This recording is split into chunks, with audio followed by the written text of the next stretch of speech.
House Bill 990, Delegate Stein, Environment, Greenhouse Gas Emissions Reductions, Manufacturer, favorable with one amendment. Recognizing the Vice Chair of the committee. Thank you, Mr. President. Colleagues, we passed the Greenhouse Gas Reduction Act in 2009, and the goal was to reduce our emissions by 60% from 2006 levels by 2031. And we want to be net zero by 2045. In that 2009 legislation, we exempted manufacturers. When it was updated in 2016, again, we exempted manufacturers. The big part of that that's a challenge is cement makers. And they contribute, we have two big cement companies that contribute about 10% to our emissions. And so this bill does a few things, but one of the things that it does is address our cement folks and help them to be part of the climate solutions. Now, there are these two. One is Union Bridge and one is Heidelberg. Union Bridge has already started fuel switching, and Heidelberg is committed to a 20% reduction by 2030 and net zero by 2050. So this bill will help create incentives, will help encourage them to do the fuel switching with some flexibility. And then for manufacturers, so that they can be part of it, and by the way, Mr. President, according to the National Caucus of Environmental Legislators, Maryland is unique in having exempted manufacturers in our climate legislation, the only state in the country. And so it's time for manufacturers to join as part of this and be, as the Maryland Department of the Environment called, the all-of-economy approach to decarbonization. So for manufacturers, if it's a company that's been here and was here as of 2023, the Maryland Department of the Environment is going to work with them and make sure that they are working towards meeting goals. For new companies in 2024, there are going to be expectations that they work a little more quickly. There is going to be funding available, flexibility available, and this is seen as a long-term game. So let me just see. It also mandates that the department is going to consult with those that are most effective and offer incentives to transition. I want to close, Mr. President, with reading from the favorable testimony from Heidelberg, which is in Hagerstown, I believe, and they wrote, "We believe the bill as amended is a thoughtful and collaborative approach." The person talks about how from 1990 to 2021, they reduced their net carbon dioxide emissions by 25%. And since then, compared to the base year of 1990, they have ultimately reduced 50%.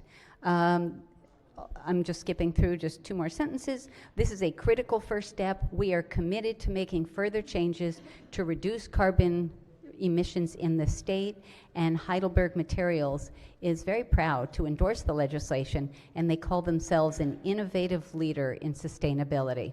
So this is consensus legislation. There was one amendment that I've already described. I'd like to move adoption of one committee amendment and the favorable committee report.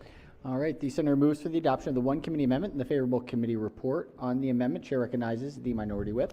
Thank you, Mr. President. I wonder if I could ask the floor leader to yield for questioning. Senator may Of course. proceed. Thank you. Thank you for singing Heidelberg's praises, because they own the cement plant in my district as well, which I have toured and been to the top of. And he invites any of us to come and tour. It's a great tour. It's fun. And they are, you're correct. Heidelberg, as an international company, has actually made it a priority to try to get as clean as possible, and they're working towards that. Which begs the question, why do we need a bill to force what's already happening? Good question. Because right now, as I said, in 2009 and in 2016, our legislation, the Greenhouse Gas Reduction Act specifically exempted manufacturers from covering in meeting the standards. And so this takes them out of the exemption and says, no, you need to be playing in the sandbox with everybody else. And manufacturers, some of them have already started moving, as Heidelberg is, and so we want to encourage that, incentivize that, maybe provide some subsidies if it's expensive to make the shift, but cement folks and other manufacturers need to be part of the solution. Thank you. How is the legislation incentivizing? What are the incentives? It encourages the Maryland Department of the Environment to create it. It doesn't dictate exactly what it is. So it gives them some flexibility to reward them for moving to, for example, I mean, I know the Lehigh Cement plant in Union Bridge has worked very closely with MD over the years to figure out how to balance. There are times when their emissions are a little higher and other times when they're not, and they try to balance that. So I assume it would be latitude for different things that they need to do to be more flexible. That's one of the options? That's correct. This talks about going, is this only going to affect cement plants or is it going to affect all manufacturers? The latter. So It separates them. So cement is a big part of the problem. Again, 10% of our greenhouse gases come from cement, but we need cements, obviously, for our sidewalks, and so we don't want to have huge bump ups in the cost, but we do need to make sure that they are becoming greener. And again, both of these companies, Union Bridge, I'm going to give them a shout out again because they deserve it, Union Bridge and Heidelberg have already started the process of becoming greener. So good for them, and we will be recognizing and encouraging that. That's great. Other types of manufacturer that might be caught in this bill, I didn't see any testimony from any other manufacturing, but I did not look at the entire list. I did look at the entire list. Are they good Senator. with this? Yeah, So- go ahead. Sorry, no organizations, no companies came in against the bill. Some individuals that we see regularly who come in and just submit unfavorable testimony submitted on this, but in general, this was seen, especially as amended, as a consensus and reasonable bill. Great. Just a final question, I guess, or comment, maybe, but I guess it is a question. One of the ways that Heidelberg, because they actually own Lehigh Cement and they operate the plant in Hagerstown, one of the ways that they are going to be able to dramatically reduce emissions is they're going to be running natural gas to their plant, which is amazing that it actually reduces emissions. It literally drops it precipitously. So is that something that can be encouraged and incentivized with other coal-fired and burning operations and other manufacturing companies? So currently, and part of the problem and why the cement companies are 10% of our problem here, of our greenhouse gases, is that they use coal, and they are the biggest users of coal. And as everyone in this body surely knows, we're all trying to get off of coal and go on to greener sources of energy. So again, this bill is not prescriptive. It just says that the Department of the Environment should offer incentives, should consult, should encourage, should help folks transition. So I can't speak to natural gas versus others, but certainly getting cement companies and others away from coal towards greener energies, and it's a process that has already started. Thank you. And can I ask one final question? Just when the floor here, sorry, Mr. President, we discussed 10%. What 10% of greenhouse gases in the state? Correct. We measure that how? There was a study that quoted it. There was a 2020 report by it was a University of Maryland council. I can get you the specific name if you want me to flip through the pages. I would actually love to see that report, and we certainly don't want to take the body's time for you to find it. It's no problem. I wasn't trying to play gotcha. I was just curious how we're measuring percentages of greenhouse gas in a state that is a very tiny part of the eastern seaboard and not a lot of land mass. Stuff shifts through here pretty quickly. It's pretty difficult, I would think, to identify how much is causing greenhouse gases in just our little sliver of the East Coast. But I appreciate the answers to the question.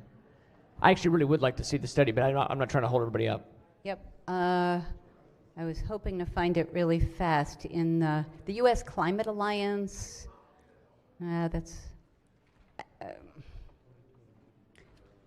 That's what I said. I said University of Maryland, Okay. right. I But can there take was a look at there it. was a Yeah. specific group within the university. I'm just not getting the name of it right now. No, that's okay. Thank you so but much. It's credible. Appreciate it, Mr. President. I'm thrilled that a company in my district is leading the way on this. I knew this because I did a tour this interim and met with some of the folks there. And actually, it's interesting though. It was a little bit at times a little bit of a struggle to get the idea of putting natural gas in approved, because there's this weird idea that we shouldn't support a perfectly clean energy. Because it doesn't fit a particular political narrative sometimes in this administration and other places. But I'm thankful that they're going to be able to do that, because that's going to be great.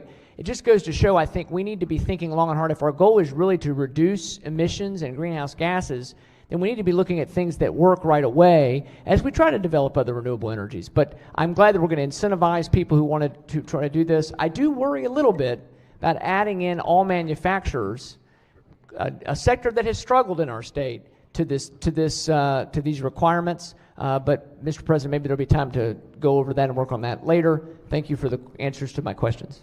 All right, thank you, Senator. On recognize the Senator from District 6 on the amendment. Thank you, Mr. President. Can I? Will the floor to yield? Floor to Senator yield. may proceed. Question? Of course. Thank you. As we know, one of the problems that we've seen recently in our state and our nation is how much general industry has cut back. And even in the state of Maryland, we've seen it here. And we want to make sure that, we're in between the guidelines of making sure that CEO or anything else is at a minimum. And I think from what I've seen from firsthand in some of our cement factories and other factories, that they have been within the guidelines of parts per million. They have bag houses that make sure that the CEO doesn't go out of line. And so I'm just making sure, are we doing everything that we can to make sure that we're helping and assisting these good places that pay good money for good employees, union jobs that we see are doing well, but are we making sure that we're putting the right things out to assist these general industries? Senator, it's such an important question, especially in light of last week's disaster at Key Bridge. This is sort of dividing the businesses that have been here and that were here in 2023 versus newcomers. Newcomers are going to come here. They're going to know that they're going to have to comply with our Greenhouse Gas Reduction Act. No surprises. They know when they come in. But if you were here in 2023 or before, there's going to be flexibility, there's going to be incentives, we're going to help you transition, but certainly we want to keep the jobs, we want to keep the manufacturing in Maryland, and so this sets up some parameters and some flexibility, but allows the Department of the Environment to work with these folks, but ultimately we've got to move towards our goals, our greenhouse goals. I'm sorry. And I know that's very important, but I just want to make sure we don't discourage our businesses, or we don't put them in a place where they think we're trying to hinder them to continue their work here. And we want to make sure that they're in a place where we're saying you're doing fine. But any given time, I just want to make sure, Mr. President, that we're working with them, that our measures are within areas where we're not going beyond the bounds, Mr. President. And anything that we could do, I think, or there's something we could do more, let's do that. That's all I'm saying, because I just don't want to discourage them. That's all. I completely agree, and thank you for the comments, Senator. I just want to say again, this isn't one of those competition things that we could lose the business to another state. Maryland is unique, the only state in the country that has exempted manufacturers.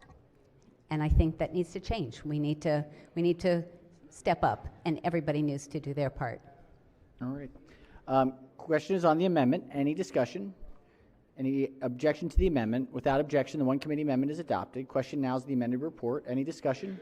Any objections? Without objection, the amended report is adopted. Are there any further amendments to the bill or its title? Seeing none, House Bill 990 is hereby ordered passed for third reading.